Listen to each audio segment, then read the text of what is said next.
ഞാൻ ഈ വീഡിയോ എടുക്കുമ്പോൾ ഏകദേശം 3 മണി, അതായത് വെളുപ്പിനെ 3 മണിയായിട്ടുണ്ടായിരുന്നു. ഈ ഒരു ടൈമിലും ഞാൻ ഈ കഴിക്കുന്നത് നമ്മുടെ കണ്ണമാലി പള്ളിയിലെ കുടം നേർച്ചയാണ് കേട്ടോ. ഞാൻ ആദ്യമായിട്ടാണ് ഇങ്ങനെയൊക്കെ കാണുന്നത്. പക്ഷെ അത്രയും ടേസ്റ്റി ആയിരുന്നു. കഴിച്ചുകൊണ്ടിരിക്കാൻ തോന്നും. പക്ഷെ രാത്രി ആയതുകൊണ്ട് 2 സ്പൂണിലൊക്കെ ഒതുക്കി അങ്ങ്. അപ്പം നിങ്ങൾ ഈ കണ്ണമാലി പള്ളിയിൽ പോയിട്ടുണ്ടോ? അവിടുത്തെ ഒരു നേർച്ചയാണ് ഇത്. കുടത്തിൽ ഇങ്ങനെ പായസം തരുന്നത്. നമ്മൾ നേരത്തെ ബുക്ക് ചെയ്താലേ നമുക്കത് കിട്ടുള്ളൂ.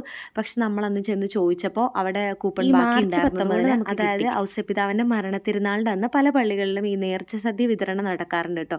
ആ ഒരു കാര്യത്തിൽ കുറച്ച് ഫേമസ് ആയ പള്ളിയാണ് ഈ കണ്ണമാലി പള്ളി. പല പ്രാവശ്യം പള്ളികളിലെ പറ്റി കേട്ടിട്ടുണ്ട്.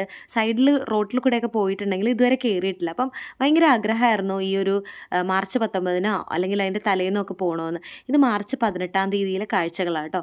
അവിടെ ഈ നേർച്ച സദ്യ ഒരുക്കുന്നതും അതുപോലെ തന്നെ ഈ പായസം ഇളക്കുന്നതൊക്കെ ഓരോരുത്തരും അതൊരു നിയോഗമായിട്ട് എടുത്തിട്ട് ഒരു നേർച്ചയായിട്ട് എടുത്തിട്ടൊക്കെയാണ് ഇങ്ങനെയുള്ള പ്രവർത്തികളൊക്കെ ചെയ്യുന്നത്. ഈ കുടം നിറയെ നിറച്ചു വെച്ചിരിക്കുന്നത് ഇപ്പോൾ ഞാൻ കാണിച്ച ആ പായസമാണ്. നല്ല ടേസ്റ്റിയാണ്. നമ്മൾ ഓർക്കും ഇത്രയും പേർക്ക് ഉണ്ടാക്കണ്ടേ എന്നൊക്കെ ഓർക്കും. അവിടെ ഒരു ആഘോഷം തന്നെയാണ് കേട്ടോ ഇത്. നമ്മൾ എല്ലാവരും പറ്റുന്നവരാണെങ്കിൽ അങ്ങോട്ടൊക്കെ ഒന്ന് പോയി കാണുവാണെങ്കിൽ പള്ളിയിലേക്ക് കയറുമ്പോൾ തന്നെ നമുക്ക് ഔസപിതാവിൻ്റെ ഒരു രൂപം കാണാൻ പറ്റും. നമുക്ക് റോട്ടിൽ കൂടെ പാസ് ചെയ്യുന്നവർക്കൊക്കെ നമുക്ക് ഏറ്റവും വിസിബിളായിട്ടുള്ള ഒരു സ്ഥലത്താണ് വെച്ചിട്ടുള്ളത്.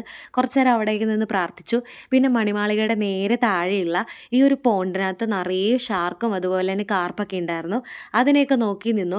പക്ഷെ നോക്കി നിൽക്കുമ്പോഴും നമ്മുടെ മനസ്സിൽ മുഴുവൻ ഈ ഒരു നേർച്ച പായസം കുടിക്കണം, വീട്ടിൽ ചെന്നിട്ട് ഇതൊന്ന് പൊട്ടിച്ച് കുടിക്കണം എന്ന് തന്നെയായിരുന്നു കേട്ടോ.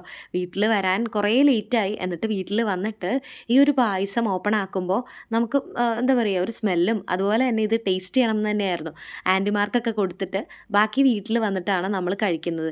ഈ ഒരു രാത്രി സമയത്തും ഇതെങ്ങനെയെങ്കിലും കഴിച്ചാൽ മതി എന്നായിരുന്നു ഒരു ചിന്ത.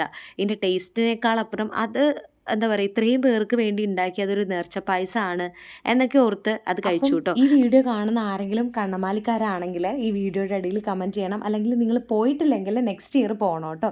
അപ്പോൾ ഇത്രയേ ഉള്ളൂ. നെക്സ്റ്റ് വീഡിയോയിൽ കാണാം. ബൈ.